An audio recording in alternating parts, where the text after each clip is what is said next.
जैसे कि composing method है। Composing method it deals with the proper packaging of method or function code. Large methods, functions having very long, complex logic implementation can reduce the maintainability and readability of the code. Applying refactoring technique like extract method will help make the code more maintainable and readable. A few of the refactoring technique in composing method function are detailed below.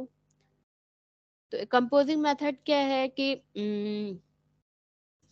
Composing methods जो है ये किसके लिए, मतलब method और function के लिए, ये उसकी प्रॉपर पैकेजिंग के लिए यूज किए जाते हैं। ठीक है, तो इसमें जैसे कि आपका कंपोजिंग मेथड्स में जैसे आपका एक्सट्रैक्ट मेथड हो गया, इनलाइन मेथड हो गया, replace method with method object. ठीक है, ये 3 मेथड्स हो गए जो कंपोजिंग मेथड्स की कैटेगरी में आते हैं। Extract method, this is one of the popularly used refactoring technique. The implementation behind this technique is very simple. It consists of breaking up long methods by shifting complex chunks of code into new methods which have very descriptive identifiers. This method is used when the code consists of long methods covering multiple logical flows that can be broken up into smaller methods. If the same code is duplicated in more than one flow, move this to a single method and call from all other flows.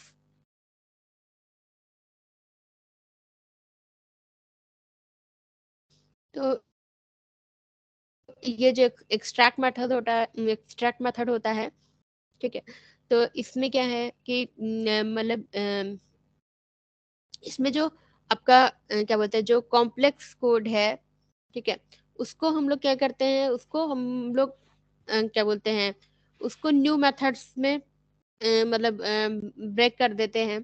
ठीक है, और फिर क्या बोलते हैं, इसमें जो मतलब कॉम्प्लेक्स को जो जो भी कॉम्प्लेक्सिटीज हैं उनको हम लोग न्यू मेथड्स में डिवाइड कर देते हैं, न्यू मेथड्स में कर देते हैं, जो मतलब जिसमें बहुत ज्यादा मतलब जिसमें डिस्क्रिप्टिव आइडेंटिफायर्स हों।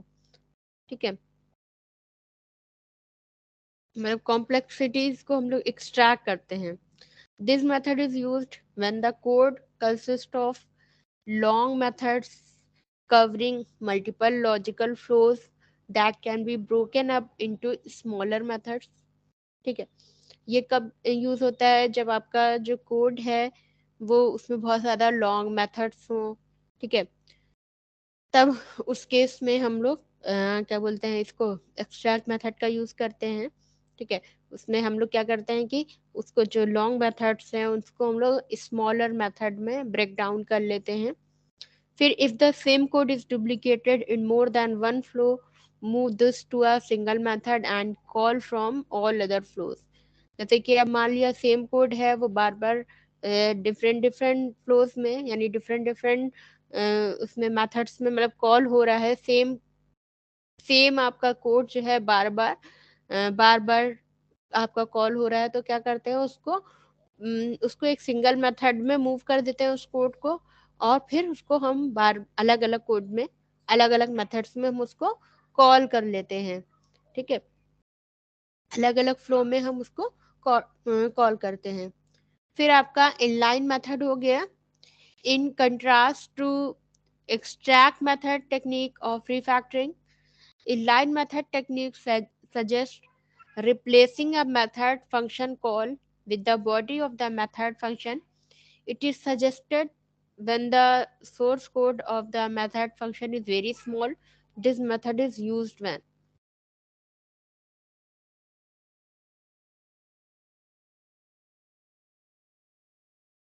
तो इसमें इनलाइन मेथड में क्या होता है कि जो आपका मेथड फंक्शन कॉल है उसको मतलब किससे रिप्लेस कर देते हैं, उसको मेथड फंक्शन की बॉडी से रिप्लेस कर देते हैं।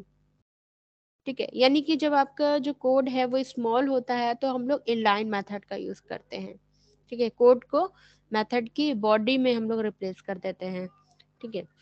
When function call causes a performance bottleneck, when inline code increases the readability of the code, since the body of the function is the same as the function name, when there are too many delegations in the code, ठीक है, तो हम लोग inline method का use करते हैं। फिर replace method with method object.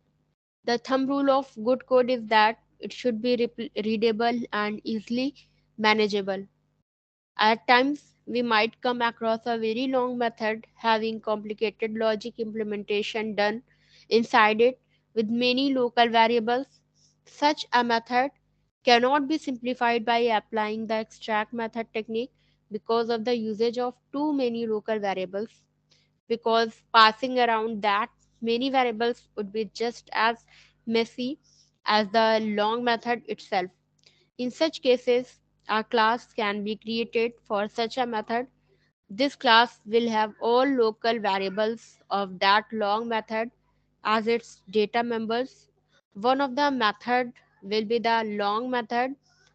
The complicated logic of this method can easily be simplified by applying the extract method technique.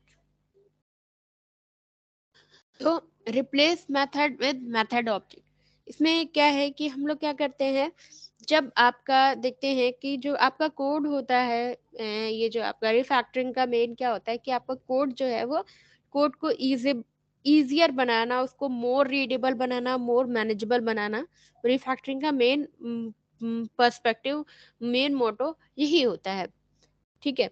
तो जब हम देखते हैं कि जो मेथड है आपका वो बहुत ज़्यादा लॉन्ग है, बहुत ज़्यादा कॉम्प्लिकेटेड उसमें लॉजिक है, तो उस केस में हम लोग क्या करते हैं कि हम लोग सिंप्लीफाई करते हैं, ठीक है। अगर हम देख रहे हैं कि उसको हम सिंप्लीफाई करने के लिए एक्सट्रैक्ट मेथड आपकी काम नहीं कर रही है, ठीक है, तब हम लोग क्या करते हैं इस मेथड से मतलब जब एक्सट्रैक्ट आपकी नहीं वर्क कर रही है, तब हम इसको मेथड को रिप्लेस कर देते हैं, ठीक है। उसके ऑब्जेक्ट्स को रिप्लेस कर लेते हैं। जैसे कि कोई मेथड है, उसमें मतलब कोई आपका बहुत लॉन्ग मेथड है और उसमें बहुत सारे नंबर ऑफ लोकल वेरिएबल्स हैं, तो उस केस में हम लोग क्या करते हैं कि हम क्या बोलते हैं उसको न्यू मेथड से रिप्लेस कर देते हैं, ठीक है। उसके जो लोकल वेरिएबल्स हैं उसको चेंज कर देते हैं, ठीक है। जो कॉम्प्लिकेटेड लॉजिक है उसको सिंप्लीफाई कर देते हैं, ठीक है। Then moving features within objects, one of the most important and critical parts of object design is deciding on where to assign the responsibilities. There are many options. Refactoring techniques can help us decide the same. Following are a few of the refactoring techniques which can be used to decide the proper responsibility allocation.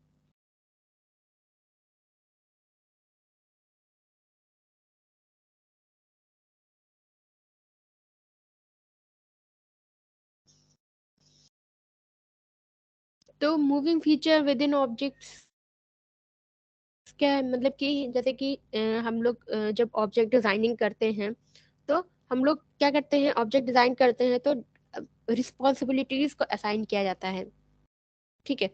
तो refactoring technique से हम लोग ये refactoring technique help करती है यही responsibilities को decide करने में। तो इसमें मेथड्स हैं बहुत सारे, जैसे कि मूव मेथड है। Consider a scenario for performing a functionality. A method is using members data or function of another class in that class 2 multiple times as compared to the one in which it written is that class 1. Then such a code can be refactored using the move method technique. According to this technique, in such cases, that method can be moved to class 2. Class 1 can call this method in order to complete the needful functionality, and the method can be removed from class 1 together. Move method technique can also be applied when a method is used a maximum number of times by one of the classes in which it is declared and defined. तो move method का जो move method है, जैसे कि किसी functionality को perform करना है, ठीक है, जैसे कोई मेथड है, वो क्या कर रहा है, किसी दूसरे मेथड की फंक्शनैलिटी को, मतलब दूसरे मेथड के फंक्शंस को यूज कर रहा है। जैसे कि आपका मान लिया कोई मेथड क्लास 1 का कोई मेथड है, वो क्या कर रहा है, क्लास टू के मेथड्स को, क्लास टू के फंक्शंस को यूज कर रहा है, ठीक है, बार बार उसको यूज कर रहा है। यानी कि जैसे क्लास वन का कोई फंक्शन है जिसको क्लास टू ज्यादा यूज कर रहा है as compare to class one. तो हम लोग क्या करते हैं, अब इस केस में हम लोग उस कोड को हम लोग रीफैक्टर कर देते हैं, क्योंकि मूव मेथड के थ्रू रीफैक्टरिंग कर सकते हैं।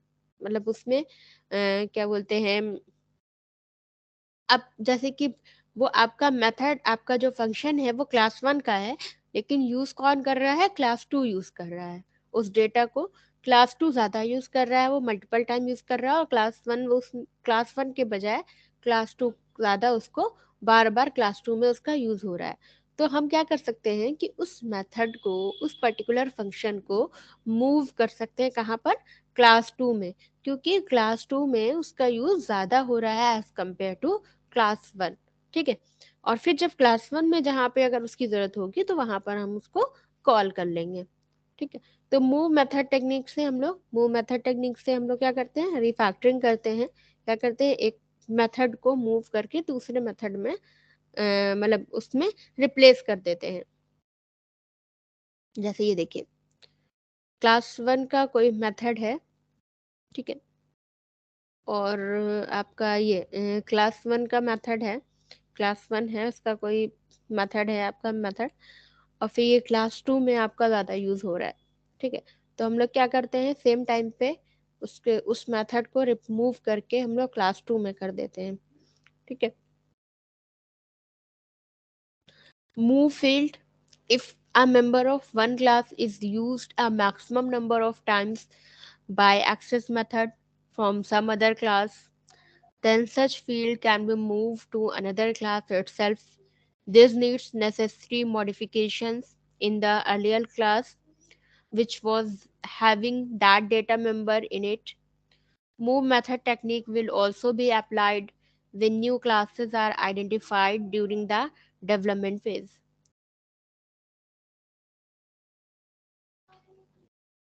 मूव फील्ड में जैसे कि आप मान लिया कोई क्या बोलते हैं, कोई किसी क्लास का कोई मेंबर जो है एक्सेस मेथड के थ्रू मल्टीपल टाइम्स कॉल हो रहा है। ठीक है, मतलब कोई अदर क्लास उसको एक्सेस कर रही है मल्टीपल टाइम्स, उसको अदर क्लास वो एक्सेस कर रही है, किसी फील्ड को दूसरी क्लास वो ज्यादा यूज कर रही है। तो उस केस में हम लोग क्या करते हैं कि उस फील्ड को अदर क्लास में मूव कर देते हैं। ठीक है, जैसे कि मान लिया क्लास 1 की कोई फील्ड है जिसको क्लास 2 में ज्यादा यूज किया जा रहा है, उसकी क्लास 1 की फील्ड है, उसको क्लास 2 ज्यादा यूज कर रहा है। ठीक है, तो अब हम देख रहे हैं कि ये फील्ड है क्लास 1 की, है, ये मेंबर है क्लास 1 का, लेकिन यूज कहाँ ज्यादा हो रहा है, क्लास 2 में। तो अब ऐसे केस में हम लोग क्या करेंगे कि इसको मूव कर देंगे क्लास 2 में। ठीक है, फिर hide delegate, one of the important feature of object oriented design is if changes are made in one of the classes, then no other classes or very few classes should have an impact on its code because of this change. If one class is sending its request to another class, then such a class can be referred to as a client class. The class which serves the sent request can be referred to as the server class. Consider a function that has to get an object of class B by calling one of the method of class A. This function has to also call a method of class B to get the required data. This means that function has to interact with class A first and then with class B. In this case, the internal structure of class B is partially revealed to that function. The same can be avoided if class A has a method that itself will get the necessary things from class B and send the same to the client function. This delegation part can be made hidden from the client function.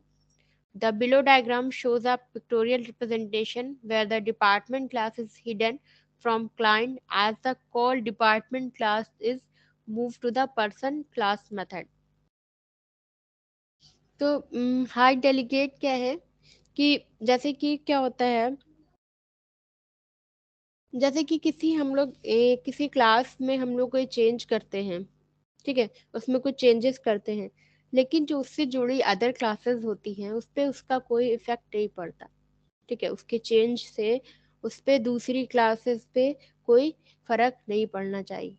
तो यही मतलब object oriented programming में, object oriented design में एक important feature ये भी है कि हम लोग क्या करते हैं कि जैसे कि आपकी कोई क्लास ए है, ठीक है, और वो उस पे डिपेंडेंट दूसरी मतलब दूसरी क्लास बी है, ठीक है, तो अगर हम क्लास बी जो है क्लास ए के कुछ कुछ मेथड को किसी मेथड को यूज़ कर रही है, ठीक है, तो अगर हम क्लास ए में कोई चेंज कर रहे हैं, ठीक है, उसमें कुछ मेथड्स और न्यू मेथड्स ऐड कर रहे हैं, तो उसका इफेक्ट क्लास बी पे कोई इफेक्ट उसका नहीं पड़ता, या क्लास बी में हम कुछ और मेथड ऐड कर रहे हैं तो उसमें भी उस चेंज का इफेक्ट आपका क्लास ए पे नहीं पड़ता, ठीक है। जैसे कि मान लिया क्या बोलते हैं, जैसे हमने क्या किया कि एक क्लास में कुछ हमने चेंजेस किया, ठीक है, और हम लोग क्या के फिर वो क्लास जो है वो दूसरी क्लास को रिक्वेस्ट भेज रही है, तो जो जिस जिस क्लास को रिक्वेस्ट भेज रही है वो क्या कहलाएगी, उसकी क्लाइंट क्लास कहलाएगी, ठीक है, और जो रिक्वेस्ट भेज रहा है वो कौन होगा, सर्वर क्लास कहलाएगी। हम्म, तो जैसे मान लिया कि क्या बोलते हैं कोई फंक्शन है जिस जो वो मतलब वो उसे क्या बोलते हैं, वो क्लास ए के किसी मेथड को कॉल करके उसको वो किसी क्लास मतलब क्या बोलते हैं, हम्म, जैसे क्लास बी का कोई ऑब्जेक्ट है, ठीक है, वो क्या कर रहा है कि क्लास ए के किसी मेथड को कॉल कर रहा है और वो उसके मतलब क्लास बी के ऑब्जेक्ट को मतलब ले रहा है, उसको उसको यूज कर रहा है, ठीक है, तो वो क्या करेगा, वो मेथड क्या करेगा, वो क्लास ए के मतलब क्या बोलते हैं क्लास ए के मेथड को कॉल कर रहा है क्लास बी, तो वो क्या करेगा, वो जो फंक्शन है वो क्या करेगा, वो क्लास बी के मेथड को भी कॉल करेगा, उससे रिलेटेड मतलब जो डेटा है उसको लेने के लिए वो क्लास बी के मेथड को भी कॉल करेगा, ठीक है।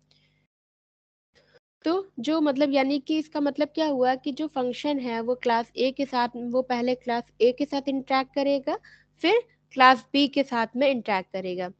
तो इस केस में क्या होता है कि जो इंटरनल स्ट्रक्चर होता है क्लास बी का, वो वो मतलब क्या होता है कि उसका मतलब पार्शियली उस फंक्शन के साथ में रिवील्ड होता है, ठीक है।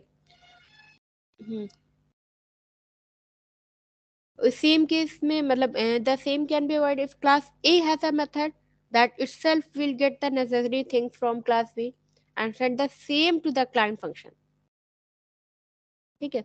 तो मतलब क्या होता है कि जैसे कि मतलब एक इंटरेक्ट कर रहा है दूसरी क्लास के साथ में, तो उसका जो मतलब उसका जो उसके जो फंक्शन है, उसके जो मेथड्स हैं वो हिडन है दूसरे वाले से, ठीक है। उसी तरह अगर दूसरा इंटरेक्ट कर रहा है पहले वाले से, तो उसके कुछ मेथड हैं जो सिर्फ नेसेसरी थिंग्स यूज वो उसको एक्सेस कर पा रहा है, बाकी चीजें उसकी हिडन है,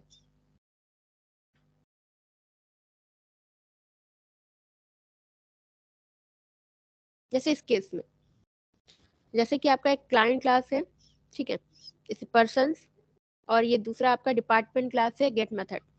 तो अब आपका जो है यहाँ पर क्या है कि गेट डिपार्टमेंट और ये आपका गेट मैनेजर, ठीक है, डिपार्टमेंट में गेट मैनेजर। तो इसमें क्या है कि department class is hidden from client as the call to department class is move to the person class method, ठीक है। मतलब यहाँ पर क्या है, क्लाइंट से, ये आपका क्लाइंट क्लास है, ये दूसरा क्लाइंट क्लास है, तो यहाँ पर जो डिपार्टमेंट क्लास जो है वो हिडन है आपके क्लाइंट क्लास से, ठीक है। फिर organising data, the following session illustrate a few techniques that would uh, make data organization better. This also makes working with data easier. Replace array with object. One of the most common data structures used for data organization is an array. The array is a collection of homogeneous data in a contiguous location of memory having the same name. Although homogeneous, the same array can contain data with a different meaning, causing confusion while accessing this data structure. In such cases, it is good to replace the array with an object.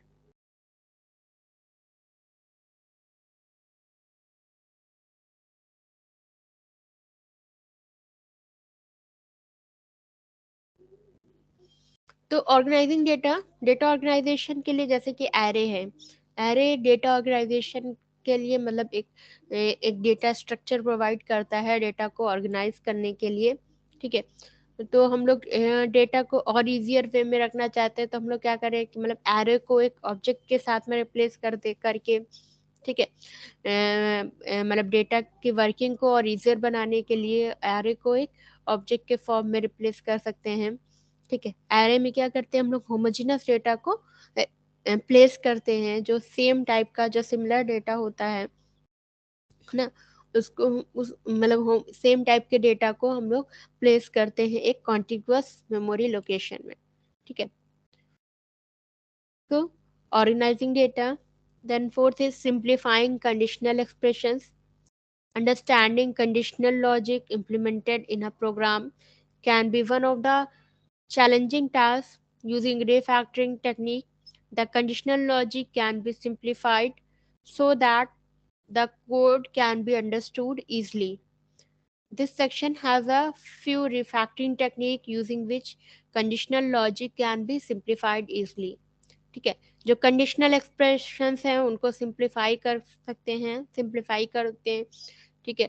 उसको simplify करके programme में implement करें, तो उससे क्या हो रहा है कि जो आपका जो प्रोग्राम है वो उसका जो मतलब वो थोड़ा सा ईजियर हो जाएगा, जो कंडीशनल लॉजिक है वो इजी हो जाएगा, सिंप्लीफाइड हो जाएगा। Making methods call simpler, making method call simpler. Objects can interact with each other and the outside world through public methods. These methods should be easy to understand, and then the entire object oriented design will become easy to understand. In this section, we will discuss a few refactoring techniques which will make the method call easier. ठीक है, method call easier मतलब method call को जो method की calling है उसको simpler करें, ठीक है। क्या बोलते हैं, जो ऑब्जेक्ट्स हैं वो क्या करते हैं, ऑब्जेक्ट्स इंटरेक्ट करते हैं आउटसाइड वर्ल्ड के साथ में, किस कैसे, पब्लिक मेथड्स के थ्रू, ठीक है, ठीक है। तो जो मेथड्स होने चाहिए वो इजी होने चाहिए, अंडरस्टैंडेबल होने चाहिए, ठीक है, ताकि जो है जो आपकी जो डिज़ाइन है वो आसान हो, उसको समझना थोड़ा सा आसान हो जाए, ठीक है।